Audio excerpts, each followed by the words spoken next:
Hi, thanks for watching the video about Boston Dynamics. Atlas gets a grip and, inside the lab, taking Atlas from sim to scaffold.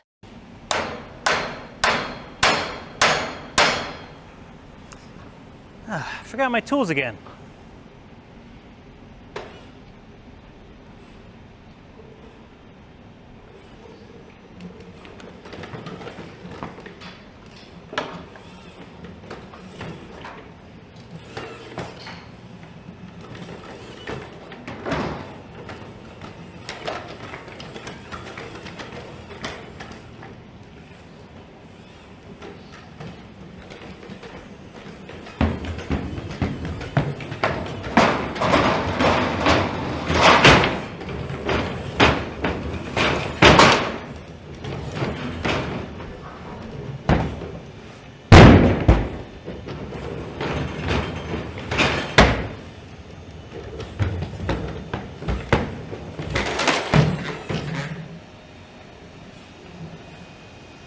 Such a show off.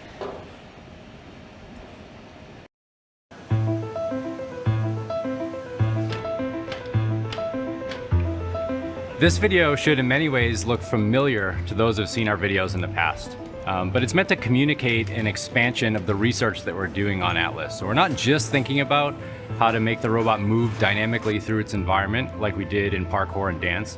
Now we're starting to put Atlas to work and think about how the robot should be able to perceive and manipulate objects in its environment while maintaining that characteristic high level of performance that we expect from Atlas. In order to do that, the robot has to be able to think about the properties of objects, their shape, their mass properties, and as it's manipulating these objects, the constraints that exist between the robot and the object, the forces that exist, and it has to have a control system that's able to balance what may be competing objectives related to stability or the manipulation task at hand. My role in the project was working on perception and autonomy. So perception is letting the robot know what it's seeing, and autonomy is letting it choose what it's doing next at a high level, where it's going to go and what it's planning to do.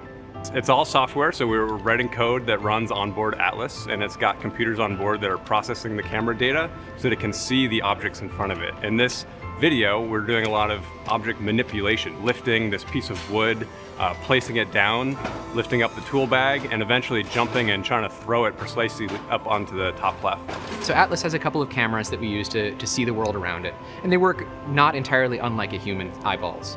So we can see the colors of things around us, and we can get some information about how far they are away.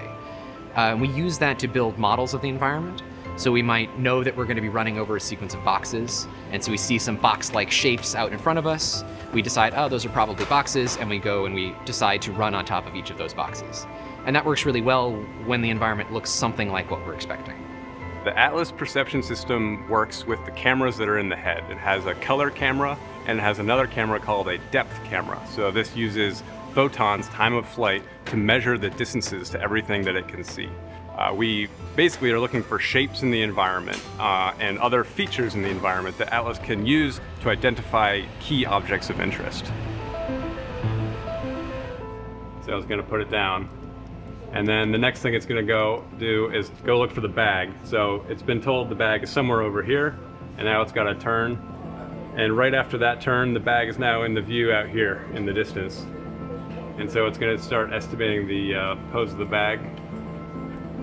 You can see there it's found it, and it's sort of thinking about the shape of the bag and how it wants to grasp it like that.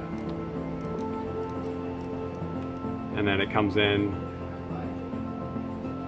and we get a nice view in the front camera here of the grippers making the grasp around the bag like that.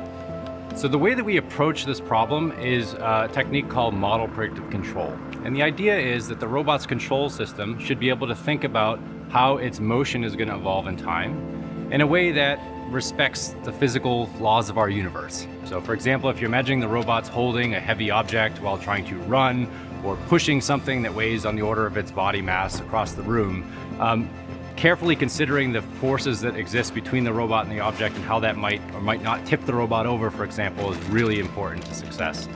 So a predictive controller is a way of doing controls by thinking about what's going to happen in the future. And a really simple example is that when you stand up as a person, your heart has to pump harder to make sure you have enough blood pressure to do that. And in fact, if you look at people's heart rates, they go up before they start standing up. So your body is sort of thinking about, what is my heart going to need to do now so that in half a second I'm ready to be standing? And the robot's doing exactly the same thing. So it's thinking about, how hard do I need to push with my right foot so that 1 second from now I'm not falling over? My role in this project was to basically take the controller that we had before we started this manipulation effort and extend it so that explicitly thinks about the object that it's holding. So it has an explicit model of the object and its interaction with the robot. So we're interested in manipulating very heavy objects, so inertially significant in a sense, which means that actually thinking about the forces acting on the object and action equals minus reaction, the forces that the object exerts on the robot also becomes very important. I think one of the hardest things about grabbing an object and moving it around with the robot is that it creates an entirely new set of problems of trying to decide, where is this object that I'm manipulating and how is it moving? It's already hard for a robot to know where it is. So when we're trying to manipulate something like a plank, we have to just make pretty educated guesses about, where is the plank? How fast is it moving? How do we need to move the arms to cause the plank to spin 180 degrees very quickly? And if we get those estimates wrong, we end up doing silly things and falling over. So we're unable to read the encoder, the position encoder for our shoulder X, we call that. It's when the robot lifts its arm up like this. So we can't command it if it doesn't know where it's at. And sometimes sensors will break, cables will unplug. And so we're doing a really fast diagnosis to figure out what's happening. I am the electrical tech, Atlas's electrical doctor. And these other two folks here, Bill and Crystal, they're both partially electrical and very mechanical tech. So right now they're checking in on the wiring, and I'm watching to see if there's any signs of life as we go through and see if maybe we have a loose connection. Or maybe we have a dead sensor. They use similar hydraulic systems in like a Formula One car, essentially, and they would, every event, they would take everything down and probably replace the seals, I'm assuming. And the difference is they know what the use case is. Where here, they're doing new things pretty much every time they run. They're trying new movements that might overextend an arm or a leg, or collide with another part of the robot. So everything Atlas does in the real world, we developed in simulation first. The simulator is sort of like a video game. It's a virtual world, and Atlas can run around in that world, and we can test a lot of variations of the behavior before we run it in the real world. It helps us understand the limits of what the robot can do. You know, can it jump even farther? Can it jump even higher? We can explore all of those questions in the simulator, and then we can test them on the real hardware. And often those tests in the real world will result in a broken robot, which is fine, we can fix it. But if we want to push the boundaries, we can do that in sim first. Yeah, one of the main things I've worked on in this production, that's been the final jump. So we have a jump where it's doing a flip in the air. So previously we've done one axis flips. So we've done a back flip that goes only on one axis. And right now, this new jump, it spins around multiple axes. But one of the big challenges here has been that we're working at the very limit of the robot. So we've had to do a lot of changes to the controller. And basically we wouldn't have been able to do this kind of jump just 1 year ago. This is the robot squeezing its limbs in the same way that a figure skater would tuck their arms in to spin faster.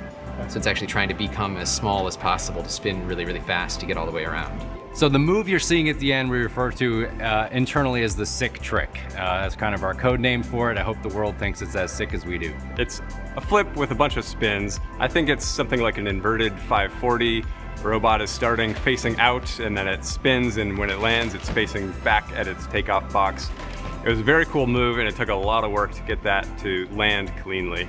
It certainly inspires people to say, what if we could make a robot that can do this? And we can start exploring those questions first with Atlas. And if something seems to be working really well, or we see some application in it, we can develop that technology further and move it into our products that are actually going out and operating in the real world. Well, the dream of humanoids is that they should be able to do all of the things that we do, right?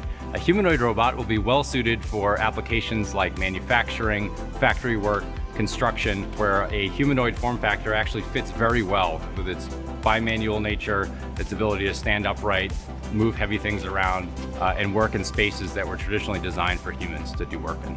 I think what we're focusing right now for real-world applications for this kind of robot, things like moving objects that are pretty heavy, especially in environments where it's either too dangerous for humans or where it's just generally something people don't want to be doing. I really want to see robots helping out in disaster response scenarios. I want to see robots moving around in the world in ways that allow humans to do things that are better and safer and happier with their lives.